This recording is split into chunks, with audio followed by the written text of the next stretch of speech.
Ya gitu. Pola asuh positif tuh apa sih? Yaitu adalah pola asuh yang menumbuhkan baik kognitif, afektif, dan konatif anak itu berkembang secara baik, secara optimal. Ya, keluarga, ya gitu, diikuti dengan apa itu kognitif? Kognitif tuh melatih pola pikir anak, melatih pemecahan masalah, wawasannya itu secara positif. Kemudian afektif. Afektifnya berarti Anda sebagai orang tua melatih bagaimana emotionsnya anak tersebut secara positif juga. Emosi ini penting ya gitu, EQ, emotion questions. Dan itu berhubungan juga nanti dengan nilai-nilai, dengan bagaimana menghargai, bagaimana mengikuti norma ya gitu. Nah itu ada di affection tersebut. Kemudian satu lagi adalah yang konatif atau suka juga disebut psikomotornya itu positif juga. Jadi secara fisik, secara gerakannya pun itu positif ya. Baik dari kesehatan jasmani ya, kemudian dari perilaku-perilakunya, menyelesaikan masalahnya itu positif juga. Dan ini bisa dilatih ya, Anda bisa mempelajari ini. Jadi kalau Anda merasa, aduh ini kok di rumah tangga asal runyam begini ya gitu, ini kok berantakan, anak kok nggak nurut ya gitu. Nah itu sebenarnya bisa dilatih ya gitu. Selama Anda punya ilmunya, Anda tahu ilmunya, Anda tahu caranya, insya Allah bisa baik-baik saja. Ketika ini terjadi dengan baik, maka dampaknya apa? Yaitu Anda akan terbentuk keluarga yang bahagia. Kemudian dalam keluarga itu penuh keceriaan. Wah ini asik banget ya. Kemudian udah gitu kompak, saling mensupport, kakak, adik, ayah, ibu, ya itu saling mensupport. Kemudian juga biasanya diikuti juga dengan keluarga yang penuh canda tawa dan diikuti dengan sehat jasmani, rohani yang pasti mah cita-cita Anda untuk membentuk keluarga sakinah, mawaddah, warohmah insya Allah bisa tercapai. Oke, kita mulai dari yang pertama yaitu pola asuh positif. Ternyata setelah diperhatikan dalam keluarganya itu suka menggunakan yang namanya magic words. Apa itu magic words? Magic words itu terdiri dari 3 kata, yaitu maaf, tolong, dan terima kasih. Ya, coba Anda cek lagi dalam rumah tangga, apakah Anda terbiasa menggunakan kalimat ini? Ya, nah saya ambil contoh misalnya seperti ini. Anda bayangkan misalnya Anda itu namanya Budi, ya, Anda anak kecil, kemudian Anda diminta untuk mengambil gelas seperti ini. Budi, ambilkan air putih. Itu yang pertama. Bandingkan Anda coba hayati ya ketika dimintanya seperti ini. Budi, maaf, tolong ambilkan air putih. Terima kasih. Nah, Anda yang menerima instruksi tersebut, kebayang nggak perbedaan secara psikologisnya? Beda ya gitu. Yang ada magic words-nya ya, maaf, tolong, dan terima kasih biasanya lebih enak diterima oleh perasaan. Dan ini juga menjadi salah satu ajang latihan Anda dalam keluarga untuk membiasakan tersebut. Ya. Maaf, boleh tolong ambilkan kuehnya itu? Makasih ya, gitu. Ya, itu 3 magic words. Berikutnya yang kedua adalah jadi model positif. Nah, ini penting sekali. Jadi, Anda sebagai orang tua itu harus menjadi model contoh positif bagi anak-anak. Karena apa? Anak itu adalah peniru ulung. Apa yang Anda lakukan itu biasanya akan dipelajari dan akan dilakukan ya. Jadi hindari penggunaan kalimat instruksi do what I say ya gitu. Lakukan apa yang saya sebutkan. Jangan ya gitu. Tapi adalah do what I did ya, lakukan apa yang saya lakukan. Jadi mencontoh dari kita sebagai orang tua. Gitu. Ini saya baca banyak banget buku-buku tentang parenting, yaitu hampir semuanya memiliki kesamaan, yaitu adalah anak itu akan mengikuti dari apa yang dilakukan oleh orang tuanya, imitasi disebutnya, ya modeling atau imitasi. Meskipun nggak saat itu, tapi suatu saat itu bisa jadi muncul. Jadi makanya kalau Anda ingin anak Anda itu rajin baca buku, maka Andanya juga harus baca buku, banyak baca buku di rumah. Kalau Anda ingin anak Anda tidak handphonean, Andanya jangan handphonean terus. Ya gitu. Kalau Anda ingin anak Anda rajin olahraga, Anda pun harus olahraga. Ya gitu. Jadi Anda menjadi contoh yang positif bagi anak Anda. Akan lebih mudah untuk diikuti. Ya. Nah berikutnya adalah pola asuh demokratis atau suka juga disebut dengan autoritatif. Autoritatif ini bukan otoriter, berbeda. Ya, kalau otoriter itu nggak bagus ya gitu, itu menyuruh, memaksa satu arah. Kalau autoritatif, demokratis itu bagus. di mana pola asuhnya itu lebih bersifat dua arah. Orang tua memahami anak, anak pun dilatih untuk memahami orang tua. Ya, jadi sebab akibatnya yaitu ada komunikasinya itu terjalin dengan baik, dan pola asuh autoritatif atau demokratif ini merupakan salah satu pola asuh the best, terbaik. Ya, Anda bisa membaca berbagai literatur mengenai cara-cara pola asuh demokratis ini. Dan saran saya pelajari, kemudian udah gitu aplikasikan dalam keluarga Anda. Insya Allah ini keluarganya udah lah enak ya, sakinah mawadah warahmah ke depannya. Kemudian ternyata dalam pola asuh positif itu terjalin yang namanya effective communication. Komunikasi efektif. Bagaimana sih komunikasi efektif ini? Contoh gini, menurut Anda ini efektif nggak? Anda ingin ngobrol sama anak Anda, ya, tapi misalnya saya orang tua nih, ya, saya ngomongnya kayak gini, anak-anak, ayo mandi, begitu, itu kerjain dulu. Nah, seperti itu efektif nggak menurut Anda? Tidak, ya gitu. Jadi ada caranya nih untuk komunikasi efektif, yaitu apa?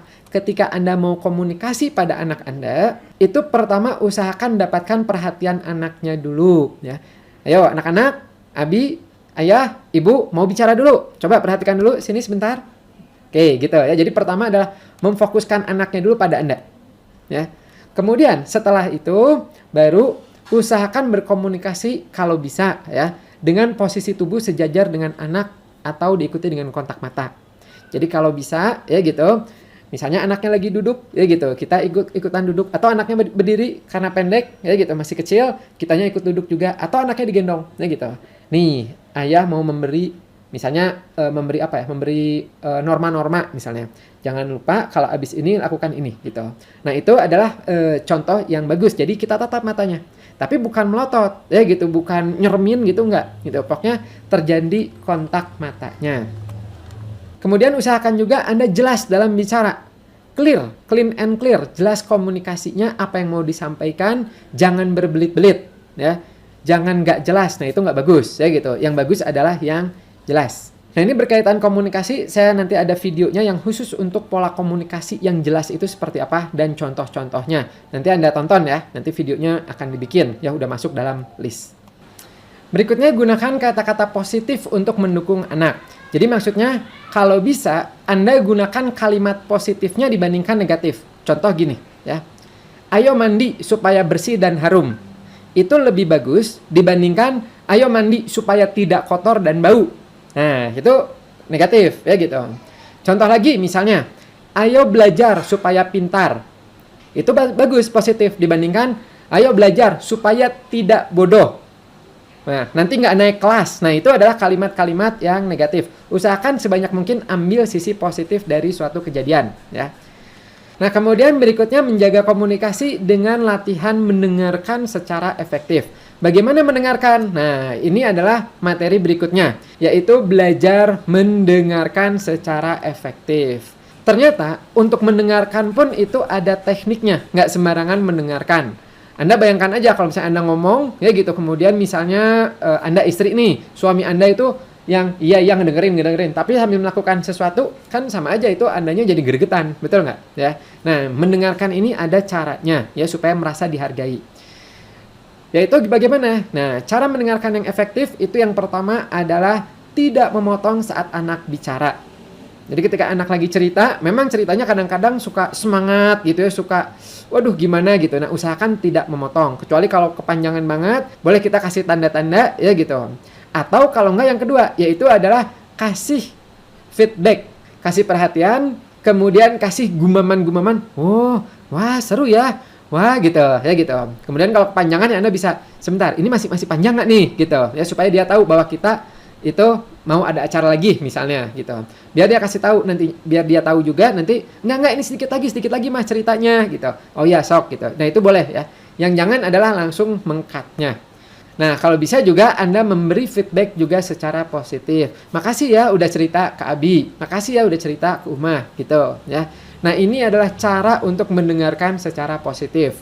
Bagi Anda yang muslim, mungkin Anda suka mendengar hadis ya, bahwa di mana Rasulullah SAW itu kalau bicara dengan orang, itu sebisa mungkin beliau itu memalingkan wajah kepada yang bersangkutan.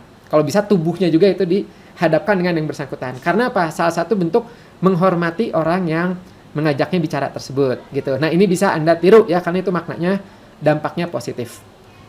Berikutnya, apalagi nih yang dilakukan pada pola asuh positif? Yaitu biasanya mereka memiliki momen-momen tertawa bersama.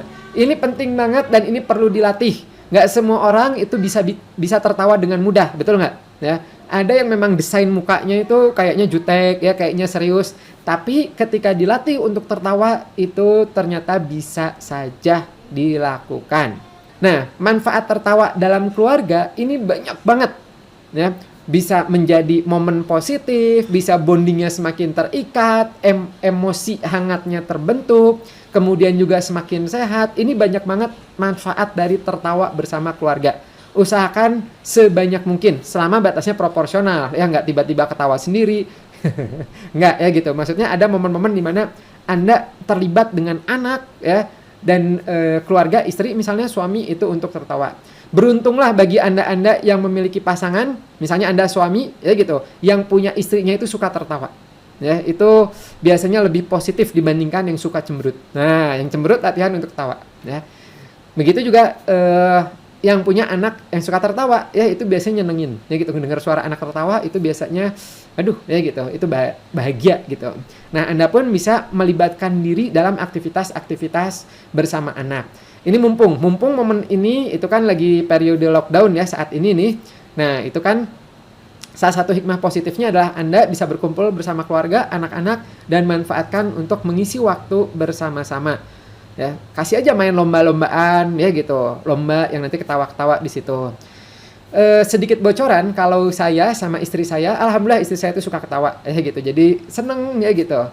Nah, kemudian kadang-kadang saya suka bingung nih, gimana ya caranya supaya saya nggak terlalu banyak ketawa sebenarnya ya gitu. Tapi akhirnya belakangan lagi senengnya nonton Andre sama siapa yang gombal-gombalan itu ya gitu, siapa? Denny Cagur ya gitu. Udah gitu saya coba ke istri saya, ya alhamdulillah jadinya ketawa-ketawa terpingkal-pingkal. Dan itu ternyata seru ya gitu, jadi menghangatkan keluarga. Nah, kalau sama anak-anak itu yang saya lakukan adalah main lomba-lombaan ya. Jadi saya dapat dari WhatsApp, kakak saya ngirim ya gitu, berbagai permainan-permainan yang bisa dilakukan dengan anak-anak, dan itu bikin ketawa luar biasa dan itu seneng banget ya gitu. Itu Anda bisa tiru ya. Berikutnya adalah family time. Family time juga ini mungkin Anda sering mendengar, ini pentingnya banget ya gitu. Luangkan waktu ya, baik itu mau sehari sekali ya, sejam sekali boleh ya gitu, seminggu sekali gitu. Nah, punya momen-momen waktu bersama family time. Memang disarankan setiap hari ada waktu untuk berkumpulnya. Entah itu seketika makan malam, atau sebelum tidur ya, atau pagi hari atau siang, yang penting harus ada. Kalau bisa 1 jam ya, kalau nggak bisa 1 jam, setengah jam ya. Main aja bersama, ngikutin masuk ke dunia anak-anak. Anak lagi sukanya dinosaurus-dinosaurusan, kita main dinosaurus-dinosaurusan. Anak lagi seneng mobil-mobilan, kita nemenin dia main mobil-mobilan. Itu senengnya luar biasa. Ya gitu, family time. Ya, ini harus diagendakan, harus dijadwalkan. Baik itu harian tadi ya, mingguan, atau di momen-momen seperti misalnya ulang tahun, atau di lebaran ya, atau misalnya sebulan sekali gitu ya. Nah, kalau di kami contoh misalnya, kami tuh ada yang namanya Hari Nasional Keluarga. Jadi dalam 1 bulan sekali kita mengagendakan untuk refreshing, jalan-jalan ya, untuk keluar bersama-sama keluarga, apakah itu ke Lembang ya, ke pegunungan, kebun teh, atau ke ya jalan-jalan ya gitu. Itu ada 1 bulan 1 kali, namanya Hari Nasional Keluarga kami menyebutnya. Kemudian berikutnya, pola asuh yang suka dilakukan pada keluarga positif itu adalah biasanya mereka fokus pada aspek positif dari anak-anak mereka. Jadi fokus pada perilaku positifnya, kemudian beri penguatan ketika anak itu melakukan hal-hal yang positif. Kelihatannya sepele, tapi jangan kaget bahwa ternyata banyak keluarga di luar sana yang fokusnya pada hal-hal negatif. Ketika anak itu melakukan kebaikan, ngerjain misalnya menggambar ya, baca buku, orang tua diem aja, cuek ya gitu, tidak memberi penguatan positif. Tapi ketika anaknya itu melakukan kesalahan, misalnya berisik, atau misalnya misalnya jatuhin gelas misalnya, wah itu langsung dimarahin. Nah, itu hindari ya gitu. Jadi fokus Anda adalah fokus ke hal-hal positif. Setiap kali anak Anda melakukan kebaikan, beri reward positif. Mau ucapan terima kasih, mau ucapan sayangnya gitu ya gitu. Aduh, ini sayang Abi misalnya gitu. Atau dikasih reward apapun itu, pokoknya kita beri nilai terhadap perilaku-perilaku positifnya. Bagaimana ketika anak melakukan hal-hal negatif ya? Nah, pertama, kita boleh menegurnya, ya, memberi kasih tahu, jangan lakukan itu. Kemudian yang kedua adalah usahakan kita tidak menjelekkan anak tersebut, ya, tidak melabel anak tersebut. Dan yang ketiga adalah menggunakan pihak ketiga. Ya, ini kalau Anda ngikutin seri ini, di video sebelumnya ada yang namanya papan bintang, ya gitu. Jadi kita fokusnya nanti ke situ untuk memberi punishment pada anak tersebut, ya. Nah, berikutnya ini penting banget ya untuk menumbuhkan anak positif, itu adalah kita sebagai orang tua perlu banget menanamkan nilai-nilai moral ya. Bagaimana anak tahu bahwa ini boleh, ini tidak boleh kalau tidak diajarkan oleh Anda ya. Jadi Anda itu memiliki tanggung jawab untuk mendidik, menanamkan nilai-nilai moral pada anak. Dari mana aja? Macam-macam. Nilai moral itu bisa didapatkan dari agama, bisa didapatkan dari disciplinity, dari nilai-nilai, dari moral, adat istiadat, sopan santun, ya gitu. Itu Anda tanamkan. Tapi sekali lagi, ya, jangan lupa menanamkannya dengan diikuti dengan contoh Anda. Ya, jadi cuman, ayo, sholat, tapi Andanya nggak sholat, ya itu bahaya, ya gitu. Andanya harus memimpin, Anda di depan, ya, gitu. Anda di depan, kemudian baru kasih nilai moral-moral pada keluarga Anda. Kemudian, berikutnya adalah beri penjelasan-penjelasan yang logis. Jadi, pola asuh keluarga sehat itu mereka seringkali memberi alasan logis ketika memberitahu sesuatu. Bukan hanya emosi aja, ya gitu. Aduh, ayah marah. Nah, ya, diam semuanya, ayah marah, ayah kesel. Nah, itu aneh kan gitu. Kesel kenapa, marah kenapa, ya nggak jelas. Atau misalnya, aduh, kamu kok nggak ngerjain sih tugas ini, gitu ya gitu. Nah, itu adalah emotion aja. Nah, keluarga yang sehat itu biasanya mereka selalu mengikuti dengan alasan-alasan logis. Apa itu alasan logis? Alasan logis itu jadi ketika mendisiplinkan anak, melarang anak, memberi hukuman pada anak, ya, itu usahakan memberi alasan yang masuk akal. Contoh, misalnya kita baca di sini, kalau anak tidak mau masuk gigi, kalau anak tidak mau sikat gigi, maka yang kurang baik adalah kayak gini. Langsung marahin anak, apalagi menyebut anak itu jorok. Ih, kamu jorok. Nah, ya. Yang bagus adalah gini, ya. Beri penjelasan bahwa kalau tidak sikat gigi nanti akan ada kuman. Nah, gitu. Yang menggerogoti nanti sakit gigi, seperti itu.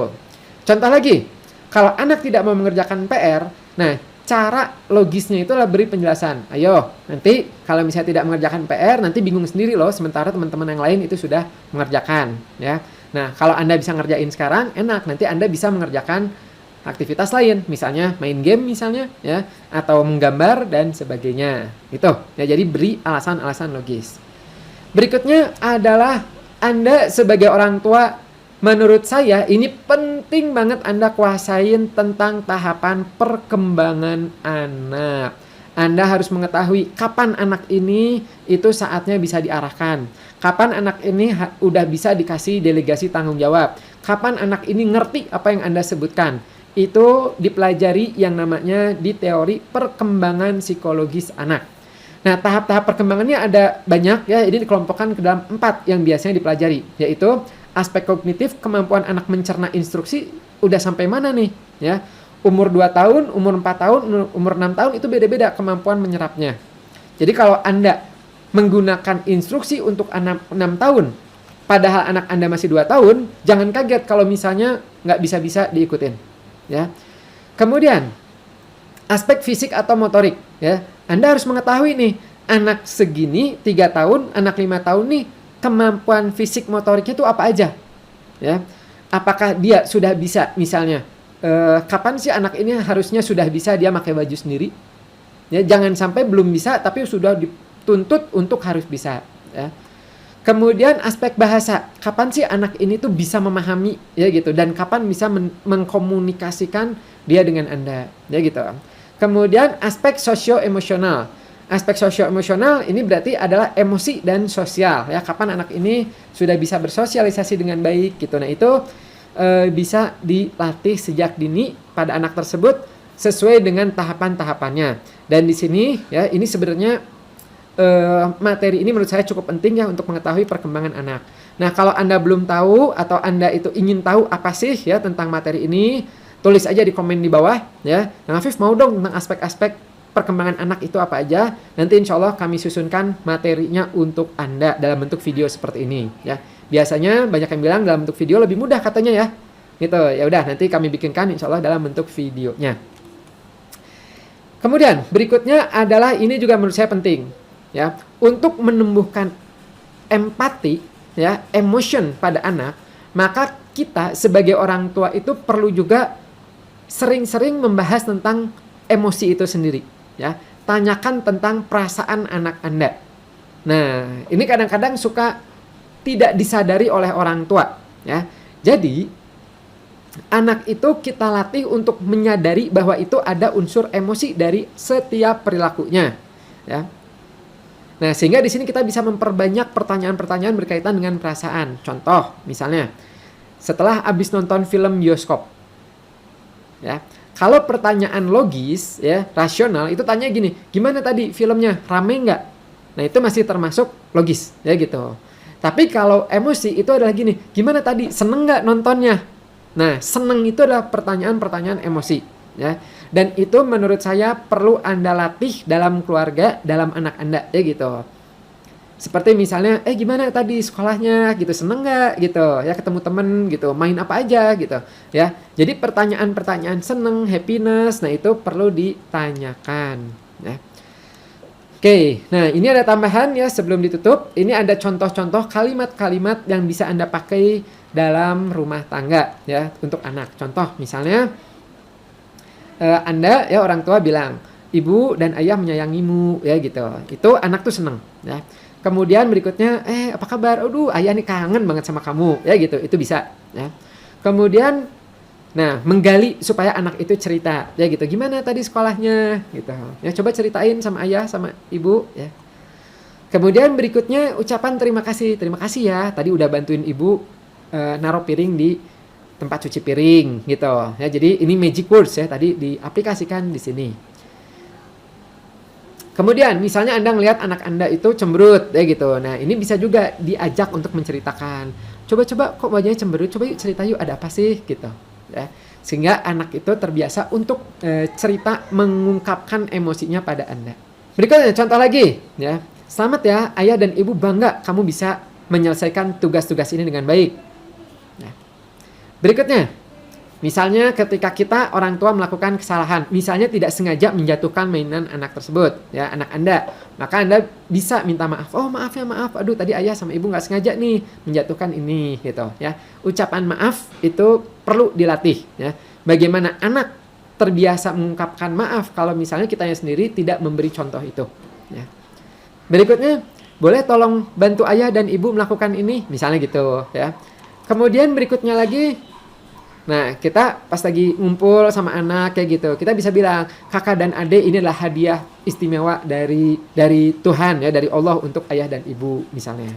Kemudian satu lagi misalnya ketika anak lagi panik nih ya gitu mau ujian atau misalnya mau ngerjain tugas yang berat, kita bisa nenangkan, tenang ada ayah dan ibu di sini. Sok apa yang nggak bisa kita siap bantu ya, kita siap membimbing adik untuk mengerjakan tersebut gitu. Tapi jangan ngasih tahu jawabannya ya, kita membantu untuk memfollow up-nya itu.